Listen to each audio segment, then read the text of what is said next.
برطانوی اخبار دی گارڈین نے ہندوستانی اور پاکستانی انٹیلیجنس آپریٹو کے حوالے سے دعویٰ کیا ہے کہ بھارتی حکومت نے غیر ملکی سرزمین پر رہنے والے مبینہ دہشت گردوں کو ختم کرنے کی ایک وسیع حکمت عملی کے تحت پاکستان میں متعدد افراد کو قتل کیا۔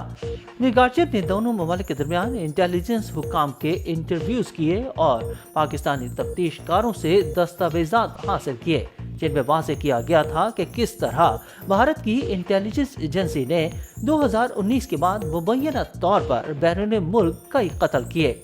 بھارتی intelligence research and analysis wing را پر براہ راست وزیر اعظم نریندر مودی کے دفتر کا کنٹرول ہے۔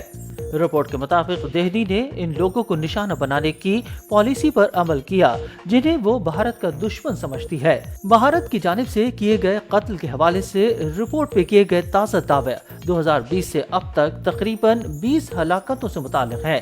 یہ قتل پاکستان میں نامعلوم مسلح افراد کی جانب سے کیے گئے، حالانکہ بھارت پہلے غیر سرکاری طور پر ان ہلاکتوں سے منسلک رہا ہے، لیکن یہ پہلا موقع ہے کہ بھارتی انٹیلیجنس کے اہلکاروں نے پاکستان میں مبینہ کارروائیوں پر بات کی ہو، جبکہ تفصیلی دستاویزات میں را کے قتل میں براہ راست ملوث ہونے کا الزام لگایا گیا ہے۔ ان الزامات میں یہ بھی بتایا گیا ہے کہ خالصتان تحریک سے منسلک سکھ علیحدگی پسندوں کو ہندوستانی غیر ملکی کارروائیوں میں پاکستان اور مغرب دونوں میں نشانہ بنایا گیا تھا۔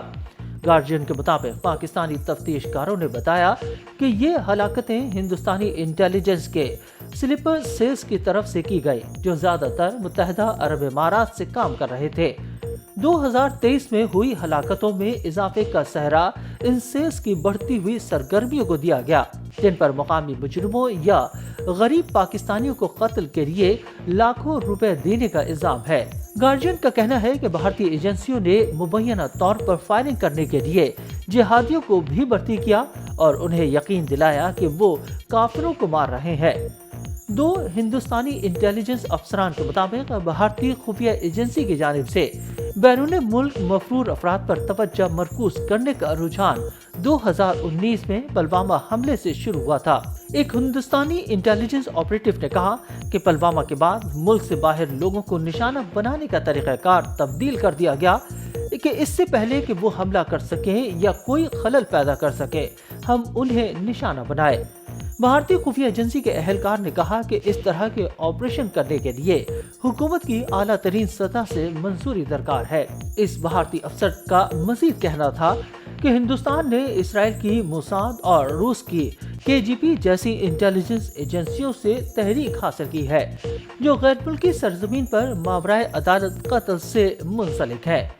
گارڈین سے بات کرتے ہوئے 2 الگ الگ پاکستانی انٹیلیجنس ایجنسیوں کے سینئر عہدیداروں نے کہا کہ انہیں 2020 سے لے کر اب تک 20 ہلاکتوں میں ہندوستان کے ملوث ہونے کا شبہ ہے۔ انہوں نے گواہی کی شہادتیں، گرفتاری کے ریکارڈ، مالیاتی بیانات، واٹس ایپ پیغامات اور پاسپورٹ سمیت 7 مقدمات میں پہلے سے نامعلوم انکاریوں سے متعلق شواہد کی طرف اشارہ کیا۔ تفتیش کاروں کا کہنا ہے کہ پاکستانی سرزمین پر اہداف کو مارنے کے لیے بھارتی جاسوسوں کی طرف سے کی جانے والی کارروائیوں کی تفصیلات ان شواہد میں ظاہر ہوتی ہیں۔ گارڈین انٹیلیجنس ذرائع کے حوالے سے دعویٰ کیا گیا کہ 2023 میں ٹارگٹ کلنگ کی وارداتوں میں نمایاں اضافہ ہوا، جس میں سے بھارت پر تقریباً 15 افراد کی مشتبہ ہلاکتوں میں ملوث ہونے کا الزام لگایا گیا،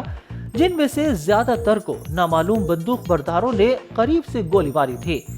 گارڈین کو دیے گئے جواب میں ہندوستان کی وزارت خارجہ نے تمام الزامات کی تردید کرتے ہوئے اپنے ایک پہلے دیے گئے بیان کا اعادہ کیا کہ وہ الزامات جھوٹ اور بدنیتی پر مبنی ہندوستان مخالف پروپیگنڈا تھے۔ گارڈین کی رپورٹ کے مطابق ایئر انڈیا کی پرواز کی ہائی جیکنگ میں ملوث کشمیری ظہور مستری کے مبینہ ساتھی زاہد اخون کے قتل کے حوالے سے پاکستانی دستاویزات میں کہا گیا ہے کہ ایک را ہینڈلر نے مبینہ طور پر زاہد اخون کی نقل و حرکت اور محل وقوع کے بارے میں معلومات کے لیے